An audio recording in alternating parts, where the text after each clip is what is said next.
بسم اللہ الرحمن الرحیم۔ شروع اللہ کا نام لے کر جو بڑا مہربان نہایت رحم والا ہے۔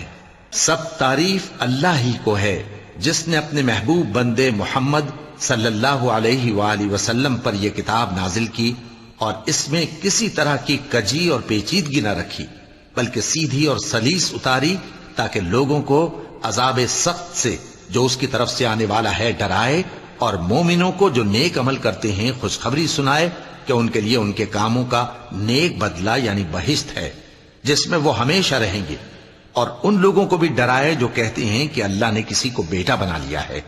ان کو اس بات کا کچھ بھی علم نہیں اور نہ ان کے باپ دادا ہی کو تھا۔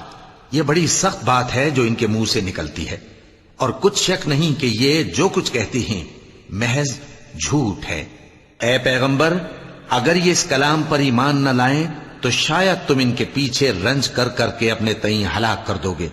جو چیز زمین پر ہے ہم نے اس کو زمین کے لیے زینت بنایا ہے تاکہ لوگوں کی آزمائش کریں کہ ان میں کون اچھے عمل کرنے والا ہے، اور جو چیز زمین پر ہے ہم اس کو نابود کر کے بنجر میدان کر دیں گے۔ کیا تم خیال کرتے ہو کہ غار اور لوح والے ہماری نشانیوں میں سے عجیب تھے؟ جب وہ نوجوان غار میں جا رہے تو کہنے لگے کہ اے ہمارے پروردگار، ہم پر اپنے ہاں سے رحمت نازل فرما اور ہمارے کام میں درستی کے سامان مہیا کر۔ تو ہم نے غار میں کئی سال تک ان کے کانوں پر نیند کا پردہ ڈالے رکھا، یعنی ان کو سلائے رکھا، پھر ان کو جگہ اٹھایا تاکہ معلوم کریں کہ جتنی مدت وہ غار میں رہے دونوں جماعتوں میں سے اس کی مقدار کس کو خوب یاد ہے۔ ہم ان کے حالات تم سے صحیح صحیح بیان کرتے ہیں۔ وہ کئی نوجوان تھے جو اپنے پروردگار پر ایمان لائے تھے، اور ہم نے ان کو اور زیادہ ہدایت دی تھی اور ان کے دلوں کو مربوط یعنی مضبوط کر دیا۔ جب وہ اٹھ کھڑے ہوئے تو کہنے لگے کہ ہمارا پروردگار آسمانوں اور زمین کا مالک ہے، ہم اس کے سوا کسی کو معبود سمجھ کر نہ پکاریں گے۔ اگر ایسا کیا تو اس وقت ہم نے بے عقلی کی بات کی۔ ان ہماری قوم کے لوگوں نے اس کے سوا اور معبود بنا رکھے ہیں، بھلا یہ ان کے معبود ہونے پر کوئی کھلی دلیل کیوں نہیں لاتے؟ تو اس سے زیادہ کون ظالم ہے جو اللہ پر جھوٹ باندھے؟ اور جب تم نے ان مشرکوں سے اور جن کی یہ اللہ کے سوا عبادت کرتے ہیں ان سے کنارہ کر لیا ہے تو غار میں چل رہو، تمہارا پروردگار تمہارے لیے اپنی رحمت وسیع کر دے گا اور تمہارے کاموں میں آسانی کے سامان مہیا کرے گا۔ اور جب سورج نکلے تو تم دیکھو کہ دھوپ ان کے غار سے داہنی طرف سمٹ جائے، اور جب غروب ہو تو ان سے بائیں طرف کترا جائے، اور وہ اس غار کے کشادہ حصے میں تھے۔ یہ اللہ کی نشانیوں میں سے ہیں، جس کو اللہ ہدایت دے وہ ہدایت یاب ہے، اور جس کو گمراہ رہنے دے تو تم اس کے لیے کوئی دوست راہ بتانے والا نہ پاؤ گے۔ اور تم ان کے متعلق خیال کرو کہ وہ جاگ رہے ہیں حالانکہ وہ سوتے ہیں، اور ہم ان کو دائیں اور بائیں کروٹ بدلاتے تھے، اور ان کا کتا چوکھٹ پر دونوں ہاتھ پھیلائے ہوئے تھا۔ اگر تم ان کو جھانک کر دیکھتے تو پیٹ پھیر کر بھاگ جاتے اور ان سے دہشت میں آ جاتے۔ اور اسی طرح ہم نے ان کو اٹھایا تاکہ آپس میں ایک دوسرے سے دریافت کریں۔ ایک کہنے والے نے کہا کہ تم یہاں کتنی مدت رہے؟ انہوں نے کہا کہ 1 دن یا اس سے بھی کم۔ انہوں نے کہا کہ جتنی مدت تم رہے ہو تمہارا پروردگار ہی اس کو خوب جانتا ہے، تو اپنے میں سے کسی کو یہ روپیہ دے کر شہر بھیجو، وہ دیکھے کہ نفیس کھانا کون سا ہے تو اس میں سے کھانا لے آئے، اور احتیاط سے آئے جائے اور تمہارا حال کسی کو نہ بتائے۔ اگر وہ تم پر دسترس پا لیں گے تو تمہیں سنسار کر دیں گے یا پھر اپنے مذہب میں داخل کر لیں گے، اور اس وقت تم کبھی فلاح نہیں پاؤ گے۔ اور اسی طرح ہم نے لوگوں کو ان کے حال سے خبردار کر دیا تاکہ وہ جانیں کہ اللہ کا وعدہ سچا ہے، اور یہ کہ قیامت جس کا وعدہ کیا جاتا ہے اس میں کچھ شک نہیں۔ اس وقت لوگ ان کے بارے میں باہم جھگڑنے لگے اور کہنے لگے کہ ان کے غار پر عمارت بنا دو۔ ان کا پروردگار ان کے حال سے خوب واقف ہے۔ جو لوگ ان کے معاملے میں غلبہ رکھتے تھے وہ کہنے لگے کہ ہم ان کے غار پر مسجد بنائیں گے۔ بعض لوگ اٹکل پچو کہیں گے کہ وہ 3 تھے اور چوتھا ان کا کتا تھا، اور بعض کہیں گے کہ وہ 5 تھے اور چھٹا ان کا کتا تھا، اور بعض کہیں گے کہ وہ 7 تھے اور 8واں ان کا کتا تھا۔ کہہ دو کہ میرا پروردگار ہی ان کے شمار سے خوب واقف ہے، ان کو جانتے بھی ہیں تو تھوڑے ہی لوگ جانتے ہیں۔ تو تم ان کے معاملے میں بحث نہ کرنا مگر سرسری سی بحث، اور نہ ان کے بارے میں ان میں سے کسی سے کچھ دریافت ہی کرنا۔ اور کسی کام کی نسبت نہ کہنا کہ میں اسے کل کر دوں گا، مگر انشاءاللہ کہہ کر، یعنی اگر اللہ چاہے تو کر دوں گا۔ اور جب اللہ کا نام لینا بھول جاؤ تو یاد آنے پر لے لو، اور کہہ دو کہ امید ہے کہ میرا پروردگار مجھے اس سے بھی زیادہ ہدایت کی باتیں بتائے۔ اور اصحاب کہف اپنے غار میں 9 پر 300 سال رہے۔ کہہ دو کہ جتنی مدت وہ رہے اسے اللہ ہی خوب جانتا ہے، اسی کو آسمانوں اور زمین کی پوشیدہ باتیں معلوم ہیں، وہ کیا خوب دیکھنے والا اور کیا خوب سننے والا ہے۔ اس کے سوا ان کا کوئی کارساز نہیں، اور نہ وہ اپنے حکم میں کسی کو شریک کرتا ہے۔ اور اپنے پروردگار کی کتاب کو جو تمہارے پاس بھیجی جاتی ہے پڑھتے رہا کرو، اس کی باتوں کو کوئی بدلنے والا نہیں، اور اس کے سوا تم کہیں پناہ بھی نہیں پاؤ گے۔ اور جو لوگ صبح و شام اپنے پروردگار کو پکارتے اور اس کی خوشنودی کے طالب ہیں، ان کے ساتھ صبر کرتے رہو، اور تمہاری نگاہیں ان میں سے گزر کر اور طرف نہ دوڑیں کہ تم دنیاوی زندگی کی رونقوں کے خواستگار ہو جاؤ۔ اور جس شخص کے دل کو ہم نے اپنی یاد سے غافل کر دیا ہے اور وہ اپنی خواہش کی پیروی کرتا ہے اور اس کا کام حد سے بڑھ گیا ہے، اس کا کہا نہ ماننا۔ اور کہہ دو کہ لوگو یہ قرآن تمہارے پروردگار کی طرف سے برحق ہے، تو جو چاہے ایمان لائے اور جو چاہے کافر رہے۔ ہم نے ظالموں کے لیے دوزخ کی آگ تیار کر رکھی ہے جس کی قناتیں ان کو گھیر رہی ہوں گی، اور اگر فریاد کریں گے تو ایسے کھولتے ہوئے پانی سے ان کی داد رسی کی جائے گی جو پگھلے ہوئے تانبے کی طرح گرم ہوگا اور جو ان کے چہروں کو بھون ڈالے گا۔ ان کے پینے کا پانی بھی برا اور آرام گاہ بھی بری۔ اور جو ایمان لائے اور کام بھی نیک کرتے رہے تو ہم نیک کام کرنے والوں کا اجر ضائع نہیں کرتے۔ ایسے لوگوں کے لیے ہمیشہ رہنے کے باغ ہیں جن میں ان کے محلوں کے نیچے نہریں بہ رہی ہیں، ان کو وہاں سونے کے کنگن پہنائے جائیں گے، اور وہ باریک دیبا اور اطلس کے سبز کپڑے پہنا کریں گے، اور تختوں پر تکیے لگا کر بیٹھا کریں گے۔ کیا خوب بدلہ اور کیا خوب آرام گاہ ہے۔ اور ان سے 2 شخصوں کا حال بیان کرو جن میں سے ایک کو ہم نے انگور کے 2 باغ عنایت کیے تھے اور ان کے گردا گرد کھجوروں کے درخت لگا دیے تھے اور ان کے درمیان کھیتی پیدا کر دی تھی۔ دونوں باغ کثرت سے پھل لاتے اور اس کی پیداوار میں کسی طرح کی کمی نہ ہوتی، اور دونوں میں ہم نے ایک نہر بھی جاری کر رکھی تھی، اور اس طرح اس شخص کو ان کی پیداوار ملتی رہتی تھی۔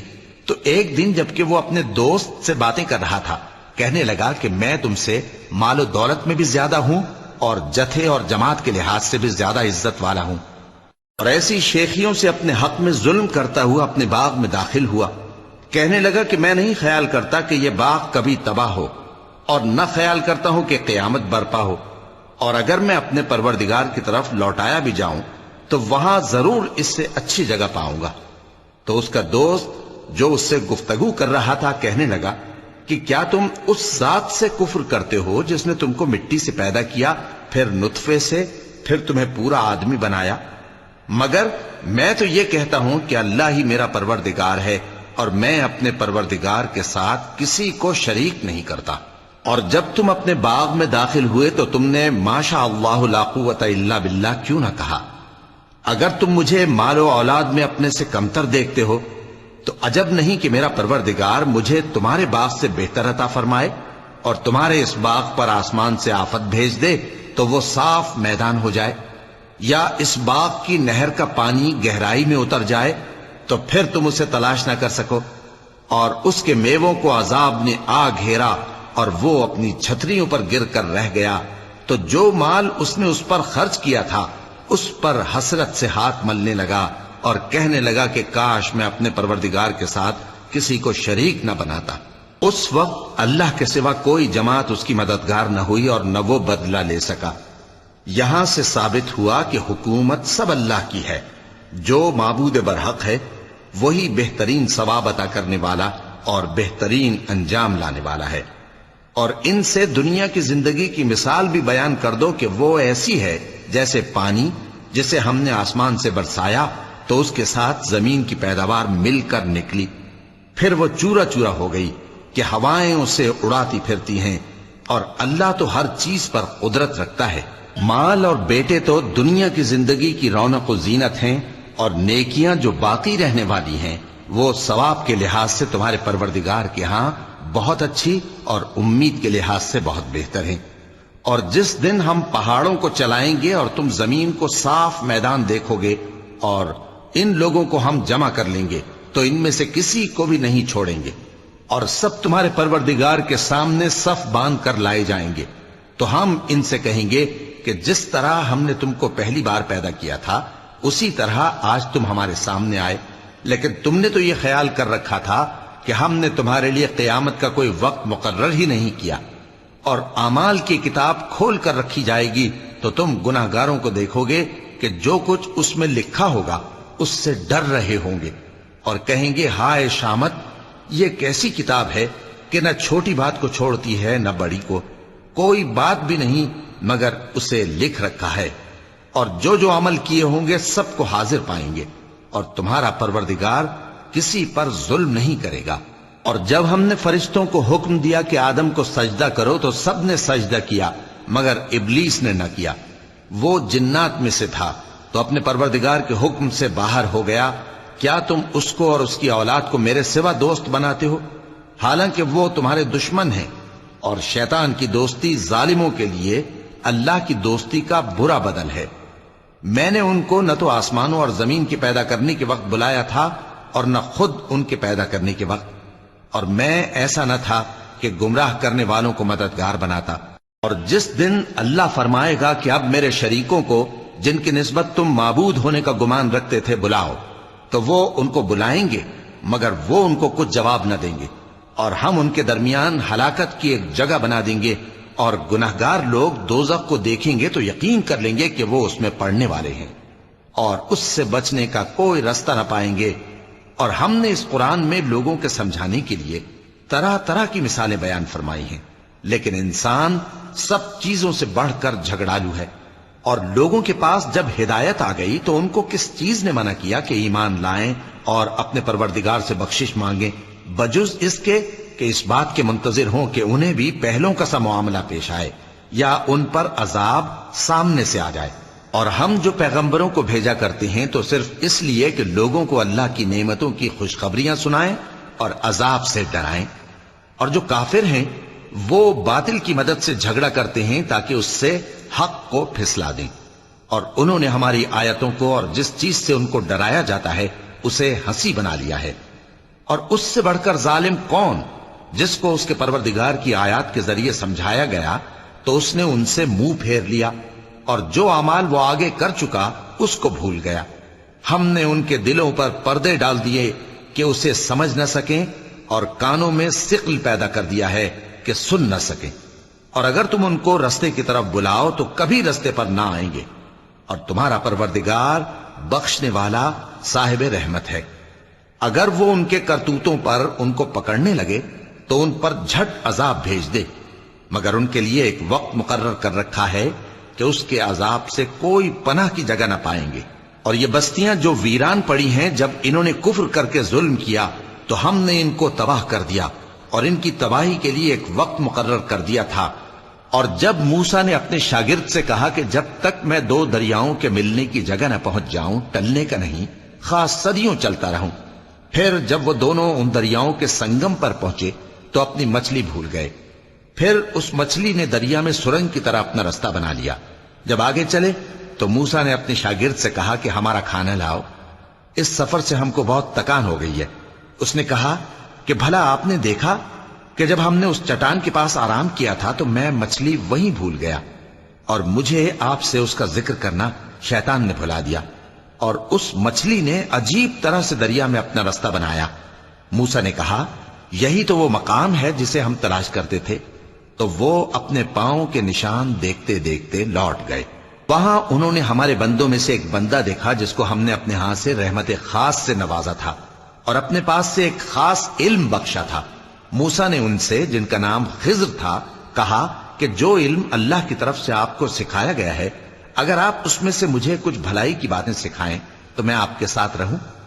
خضر نے کہا کہ تم میرے ساتھ رہ کر صبر نہیں کر سکو گے، اور جس بات کی تمہیں خبر ہی نہیں اس پر صبر کر بھی کیسے سکتے ہو؟ موسیٰ نے کہا اللہ نے چاہا تو آپ مجھے صابر پائیے گا، اور میں آپ کے ارشاد کے خلاف نہیں کروں گا۔ خضر نے کہا اگر تم میرے ساتھ رہنا چاہو تو شرط یہ ہے مجھ سے کوئی بات نہ پوچھنا، جب تک میں خود اس کا ذکر تم سے نہ کروں۔ تو دونوں چل پڑے، یہاں تک کہ جب کشتی میں سوار ہوئے تو خضر نے کشتی کو پھاڑ ڈالا۔ موسیٰ نے کہا، کیا آپ نے اس کو اس لیے پھاڑا ہے کہ سواروں کو غرق کر دی؟ یہ تو آپ نے بڑی عجیب بات کی۔ خضر نے کہا، کیا میں نے نہیں کہا تھا کہ تم میرے ساتھ صبر نہ کر سکو گے؟ موسیٰ نے کہا کہ جو بھول مجھ سے ہوئی اس پر مواخذہ نہ کیجیے اور میرے معاملے میں مجھ پر مشکل نہ ڈالیے۔ پھر دونوں چلے، یہاں تک کہ رستے میں ایک لڑکا ملا تو خضر نے اسے مار ڈالا۔ موسیٰ نے کہا کہ آپ نے ایک بے گناہ شخص کو ناحق بغیر قصاص کے مار ڈالا، یہ تو آپ نے بری بات کی۔ خضر نے کہا، کیا میں نے نہیں کہا تھا کہ تم سے میرے ساتھ صبر نہیں ہو سکے گا؟ انہوں نے کہا کہ اگر میں اس کے بعد پھر کوئی بات پوچھوں یعنی اعتراض کروں تو مجھے اپنے ساتھ نہ رکھیے گا کہ آپ میری طرف سے عذر کے قبول کرنے میں حد کو پہنچ گئے ہیں۔ پھر دونوں چلے، یہاں تک کہ گاؤں والوں کے پاس پہنچے اور ان سے کھانا طلب کیا۔ انہوں نے ان کی ضیافت کرنے سے انکار کیا۔ پھر انہوں نے وہاں ایک دیوار دیکھی جو گرا چاہتی تھی تو خضر نے اس کو سیدھا کر دیا۔ موسیٰ نے کہا کہ اگر آپ چاہتے تو ان سے اس کا معاوضہ لے لیتے تاکہ کھانے کا کام چلتا۔ خضر نے کہا کہ اب مجھ میں اور تم میں علیحدگی، مگر جن باتوں پر تم صبر نہ کر سکے میں ان کا تمہیں بھید بتائے دیتا ہوں کہ وہ جو کشتی تھی غریب لوگوں کی تھی جو دریا میں محنت کر کے یعنی کشتیاں چلا کر گزارا کرتے تھے، اور ان کے سامنے کی طرف ایک بادشاہ تھا جو ہر اچھی کشتی کو زبردستی چھین لیتا تھا۔ تو میں نے چاہا کہ اسے عیبدار کر دوں تاکہ وہ اسے غصب نہ کر سکے۔ اور وہ جو لڑکا تھا اس کے ماں باپ دونوں مومن تھے، ہمیں اندیشہ ہوا کہ وہ بڑا ہو کر بد کردار ہوگا تو کہیں ان کو سرکشی اور کفر میں نہ پھنسا دے، تو ہم نے چاہا کہ ان کا پروردگار اس کی جگہ ان کو اور بچہ عطا فرمائے جو اخلاقی پاکیزگی میں بہتر اور محبت میں زیادہ قریب ہو۔ اور وہ جو دیوار تھی سو 2 یتیم لڑکوں کی تھی جو شہر میں رہتے تھے، اور اس کے نیچے ان کا خزانہ دفن تھا، اور ان کا باپ ایک نیک آدمی تھا۔ تو تمہارے پروردگار نے چاہا کہ وہ اپنی جوانی کو پہنچ جائیں اور پھر اپنا خزانہ نکالے۔ یہ تمہارے پروردگار کی مہربانی ہے، اور یہ کام میں نے اپنی طرف سے نہیں کیے، یہ ان باتوں کی حقیقت ہے جن پر تم صبر نہ کر سکے۔ اور تم سے ذوالقرنین کے بارے میں دریافت کرتے ہیں، کہہ دو کہ میں اس کا کسی قدر حال تمہیں پڑھ کر سناتا ہوں۔ ہم نے اس کو زمین میں بڑا اقتدار دیا تھا اور ہر طرح کا سامان اس کو عطا کیا تھا۔ تو اس نے ایک سفر کا سامان کیا، یہاں تک کہ جب سورج کے غروب ہونے کی جگہ پہنچا تو اسے ایسا پایا کہ ایک کیچڑ والے چشمے میں ڈوب رہا ہے، اور اس چشمے کے پاس ایک قوم دیکھی۔ ہم نے کہا، ذوالقرنین، تم ان کو خواہ تکلیف دو خواہ ان کے بارے میں بھلائی اختیار کرو، دونوں باتوں کی تم کو قدرت ہے۔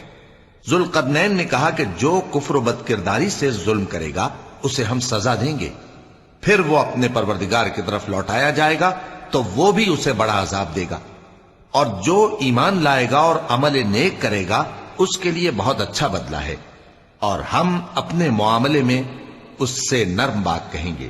پھر اس نے ایک اور سامان سفر کیا، یہاں تک کہ سورج کے طلوع ہونے کے مقام پر پہنچا تو دیکھا کہ وہ ایسے لوگوں پر طلوع ہوتا ہے جن کے لیے ہم نے دھوپ سے بچاؤ کی کوئی اوٹ نہیں بنائی تھی۔ حقیقت یوں ہی تھی، اور جو کچھ اس کے پاس تھا ہم کو سب کی خبر تھی۔ پھر اس نے ایک اور سفر کا سامان کیا، یہاں تک کہ 2 اونچے سیدھے پہاڑوں کے درمیان پہنچا تو دیکھا کہ ان کے اس طرف کچھ لوگ ہیں کہ بات کو سمجھ نہیں سکتے۔ ان لوگوں نے کہا کہ اے ذوالقرنین، یاجوج اور ماجوج اس علاقے میں فساد کرتے رہتے ہیں، بھلا ہم آپ کے لیے خرچ کا انتظام کر دیں کہ آپ ہمارے اور ان کے درمیان ایک دیوار کھینچ دیں۔ ذوالقرنین نے کہا کہ خرچ کا جو مقدور اللہ نے مجھے بخشا ہے وہ بہت اچھا ہے، تم مجھے قوت بازو سے مدد دو، میں تمہارے اور ان کے درمیان ایک مضبوط رکاوٹ بنا دوں گا۔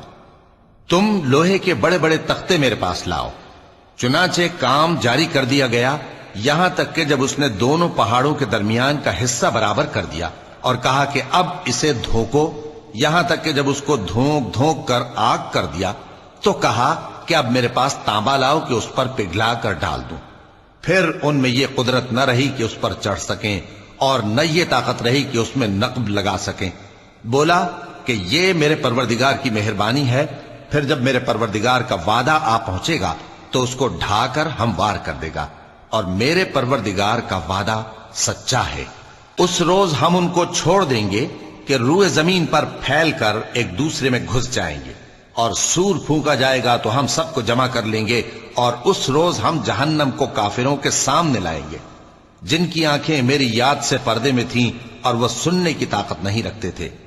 اب کیا کافر یہ خیال کرتے ہیں کہ وہ میرے بندوں کو میرے سوا اپنا کارساز بنائیں گے تو میں خفا نہیں ہوں گا؟ ہم نے ایسے کافروں کے لیے جہنم کی مہمانی تیار کر رکھی ہے۔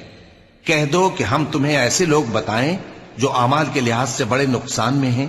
یہ وہ لوگ ہیں جن کی دوڑ دھوپ دنیا کی زندگی میں برباد ہو گئی، اور وہ یہ سمجھے ہوئے ہیں کہ وہ اچھے کام کر رہے ہیں۔ یہ وہ لوگ ہیں جنہوں نے اپنے پروردگار کی آیتوں کو نہ مانا اور اس کے سامنے جانے سے انکار کیا، تو ان کے اعمال ضائع ہو گئے، سو ہم قیامت کے دن ان کے لیے کچھ بھی وزن قائم نہیں کریں گے۔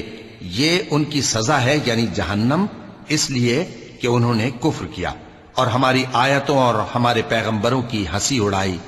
جو لوگ ایمان لائے اور عمل نیک کیے، ان کے لیے بہشت کے باغ بطور مہمانی ہوں گے، ہمیشہ ان میں رہیں گے اور وہاں سے مکان بدلنا نہ چاہیں گے۔